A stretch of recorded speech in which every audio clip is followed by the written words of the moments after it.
স্বাগতম প্রিয় শিক্ষার্থী, সমাধান এডুকেশন কেয়ারের আরো একটি নতুন ক্লাসে। আজকের ক্লাসটি নবম ও দশম শ্রেণীর হিসাব বিজ্ঞান নিয়ে আমরা আলোচনা করব। গত ক্লাসে আমরা যা করছিলাম তা হচ্ছে কিভাবে একটি লেনদেনের ডেবিট ক্রেডিট করতে হয় বা দুই তরফা কিভাবে করতে হয়। তো আজকে আমরা দেখব এই দ্বিতীয় আর তৃতীয় অধ্যায়ের একটা মোস্ট ইম্পর্টেন্ট এবং কনফিউজিং কোশ্চেন। যে কোশ্চেনটার নাম হচ্ছে হিসাব সমীকরণের প্রভাব বিবরণী ছকে দেখাও। কি ছক? বিবরণী ছক। এই বিবরণী ছক আমরা কিভাবে আঁকবো বা কি করব না করব, কিভাবে বুঝবো কয়টা সম্পদ হবে কয়টা দায় হবে, এই সকল প্রশ্নের উত্তর তোমরা পাবে আজকের এই ভিডিওতে। তাই দেরি না করে খাতা কলম নিয়ে বসে পড়ো এবং ক্লাসটি মনোযোগ সহকারে না টেনে পুরোপুরি দেখো। তাহলে চলো শুরু করা যাক।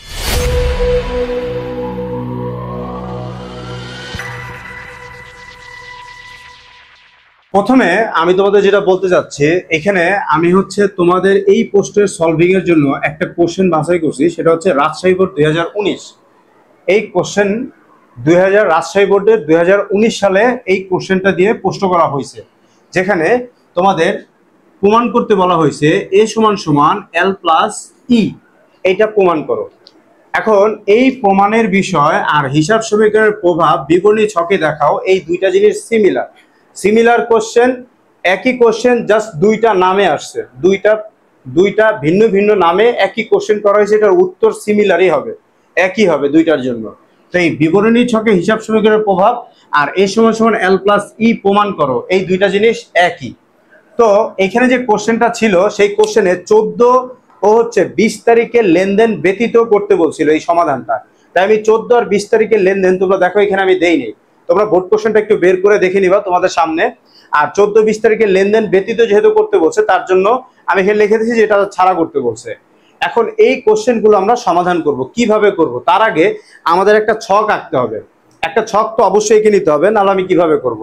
তো এই ছকটা কিভাবে আঁকবা সেটা মনোযোগ দাও। আমরা অনেকেই ছক আঁকার সময় কনফিউজিং হয়ে যায় যে কি করব আসলে। তো দেখো আমার এখানে যতটুকু জায়গা আছে, এতটুকু জায়গার মধ্যে আমি ছকটা আঁকতেছি। প্রথমে তোমরা এইভাবে একটা র দিবা, যেটা হেডিং এর জন্য একটু প্রশস্ত রাখবা। তারপর যেটা করবা, তারিখের জন্য খুব চিকন করে একটা ছক দিবা।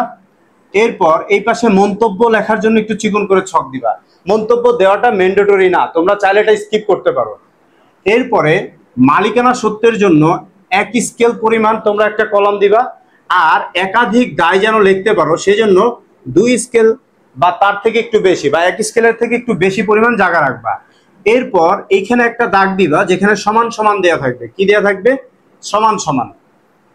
এরপর আমাদের যে ছক দুইটা অবশিষ্ট আছে দায় আর সম্পত্তির জন্য, এই কলামটাকে, এই রটাকে তোমরা মাঝখান থেকে ডিভাইড করে নিবা। ডিভাইড করে উপরে লিখবা সম্পত্তি সমূহ। কি লিখবা? সম্পত্তি সমূহ।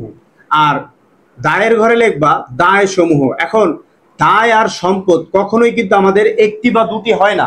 দায়, একটা প্রতিষ্ঠানের দায় একাধিক হতে পারে, বা 3-এর বেশি হতে পারে, 4টার বেশি দায় হতে পারে, সম্পদও একটার বেশিই হতে পারে, এটা স্বাভাবিক। তার জন্য এই দায় আর সম্পদ, এই কলাম দুইটার ক্ষেত্রে আমরা ডিভাইড করে নেব যেন একাধিক সম্পদ আমরা দেখাইতে পারি, স্পেসিফিক ভাবে আলাদা আলাদা করে যেন দেখাইতে পারি। এরকম ভাবে তোমরা ছক আঁকবা। তোমার এগুলো পড়ার প্রয়োজন নাই যে কয়টা হবে কি হবে, এরকম কনফিউশন কোনো আনারই দরকার নেই। তোমরা এইভাবে জাস্ট খালি আঁকবা আমি যেভাবে বলছি।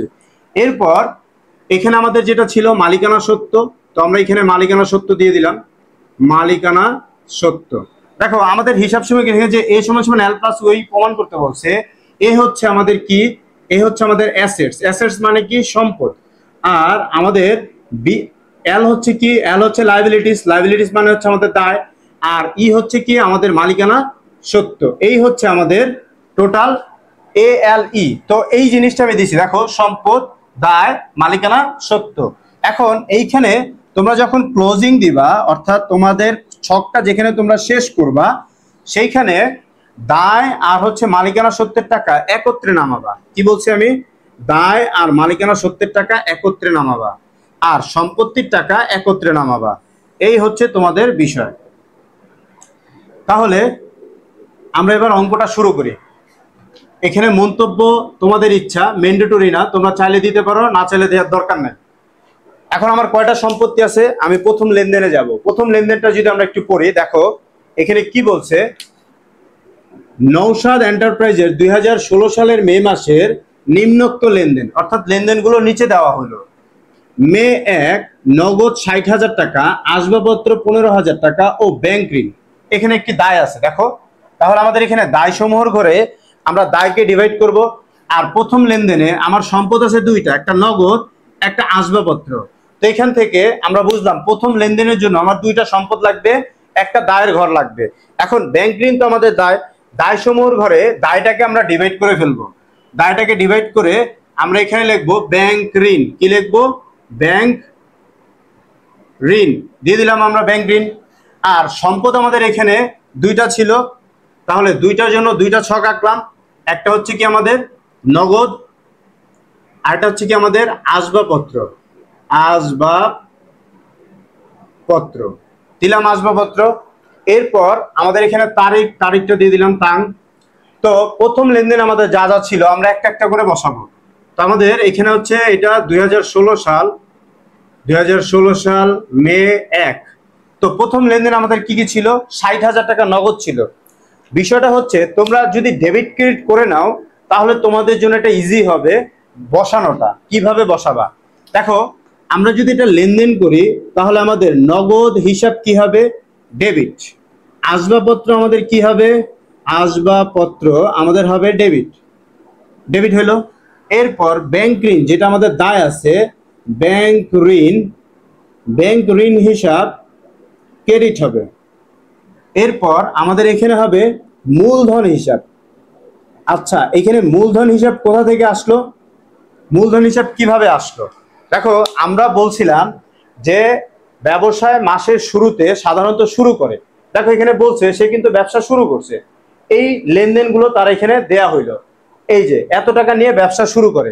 তো ব্যবসা শুরু করলে সকল সম্পদ ডেবিট, বিপরীতে দায় ক্রেডিট এবং বিপরীতে মূলধন হিসাব ক্রেডিট করতে হয়। এই জিনিসটাও আমি তোমাদের বুঝাইছি।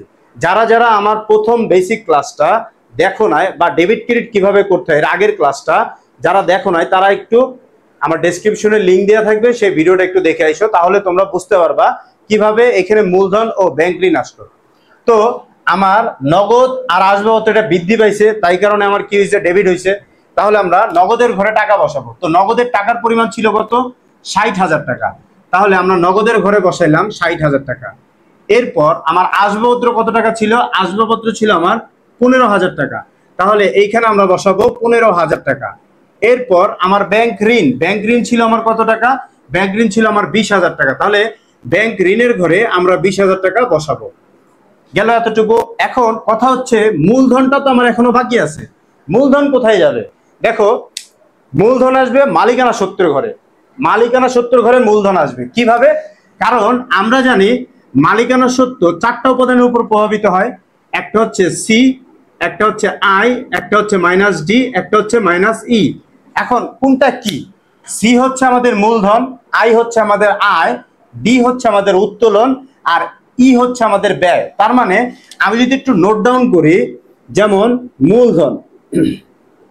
মূলধন, আয়, ব্যয়, আর হচ্ছে কি উত্তোলন। দেখো একটা ব্যাপার ভালো করে ক্লিয়ার হয়ে নাও, আমাদের মালিকানা সত্ত্বের ঘরে শুধুমাত্র মূলধন, আয়, ব্যয় আর উত্তোলন, এই চারটা জিনিস ছাড়া আর কিচ্ছু আসবে না। তাহলে যে লেনদেনে আমরা দেখতে পারবো এই চারটা উপাদান আমি ডেবিট ক্রেডিট করে পাইছি, সেগুলোই আমরা শুধুমাত্র মালিকানা সত্ত্বের ঘরে বসাবো, এছাড়া কোনো কিচ্ছু বসবে না। তাহলে এবার পরে আসি, যেহেতু আমরা এখানে মূলধন পাইছি, তাহলে এই মূলধনটা কোথায় যাবে? মালিকানা সত্ত্বের ঘরে। তাহলে মূলধন তো মালিকানা সত্ত্বের ঘরে, এটার কলাম তো জাজমেন্ট হয়ে গেল। বাট টাকাটা কত বসাবো? টাকাটা বসাইতে হবে তোমাদের এইখানে দেখো সম্পদ যেটা আছে, এই সম্পদ আর হচ্ছে দায়ের বিয়োগফল। অর্থাৎ এই যে আমাদের টোটাল দুইটা সম্পদ ছিল, এই সম্পদের সাথে ব্যাংক ঋণটা মাইনাস করে যে টাকা আসবে সেইটা তোমরা মালিকানা সত্ত্বের ঘরে বসাবা। আশা করি তোমরা বুঝতে পারছো। আর এই জিনিসটা কিভাবে এখানে এত টাকা আসবে এইটাও তোমাদের গত ক্লাসের ভিডিওতে আমি ক্লিয়ার করছি। তোমরা একটু ওই ক্লাসটা আগে দেখো, দেন এইখানে এসে এটা দেখো। তো আমি আবার করতেছি। এখন আমার 60 আর 15 আসে কত? 75। 75-এর সাথে আমি 20 মাইনাস করে দেবো, তাহলে আমার থাকবে কত? 55,000 টাকা। তাহলে মালিকানা সত্ত্বের ঘরে আমার হবে 55,000 টাকা। যখনই মালিকানা সত্ত্বের কলামে আমরা কিছু লিখবো শুধুমাত্র তখন মন্তব্য বসাবো, এছাড়া বসাবো না। এখন এখানে মন্তব্য হবে কি, মূলধন, শুধু এতটুকু লিখলেই হবে, বা মূলধন বৃদ্ধি বলতে পারো, এই আর কিচ্ছু করা লাগবে না। এরপর যেটা করবা, তোমরা এই জিনিসটাকে বরাবর টেনে দিবা, টেনে দিয়ে এইটার নিচে দেখো এই দাগটার বরাবর নিচে তবে এটার ঊর্ধ্বিত্ব নামাবা। এখন ঊর্ধ্বিত্ব কি, দেখো কোনো কিছু যোগ বিয়োগ করার পরে যেটা থাকে সেটাই ঊর্ধ্বিত্ব। ধরো আজকে তোমার কাছে 100 টাকা আছে, তুমি বাসা থেকে বের হয়েছো এবং বাসায় যখন ফিরে আসছো তখন তোমার কাছে 10 টাকা আছে। এই যে 10 টাকা তোমার কাছে ছিল এটাই হচ্ছে ঊর্ধ্বিত্ব। এখন এটা কিভাবে বের করবা, তোমার কাছে আসতে পারে, তোমার কাছ থেকে টাকা যাইতে পারে, এইগুলো সব প্লাস মাইনাস করার পর যে টাকা থাকে। তো প্রথম লেনদেনের ক্ষেত্রে আমাদের প্লাস মাইনাস করার মতো কিছু নাই, এই কারণে আমরা অ্যাজ ইউজুয়াল অ্যামাউন্টটাই আমরা বসাই দেবো, অর্থাৎ উদ্ধৃত্যর অ্যামাউন্টটাই আমরা বসাবো। তো উদ্ধৃত্যর অ্যামাউন্টটা আমি নীল কালি দিয়ে লিখতেছি তোমাদের বোঝার সুবিধার্থে।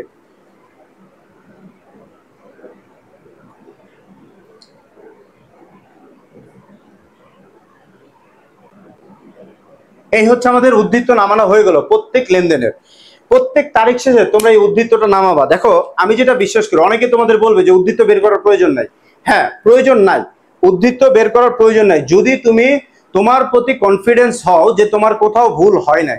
আমরা উদ্ধৃত্ত যদি না নামাই, একবারে শেষ কলামে যে যখন আমরা উদ্ধৃত্ত নামাবো তখন আমাদের ভুল হওয়ার প্রবাবিলিটি থাকে।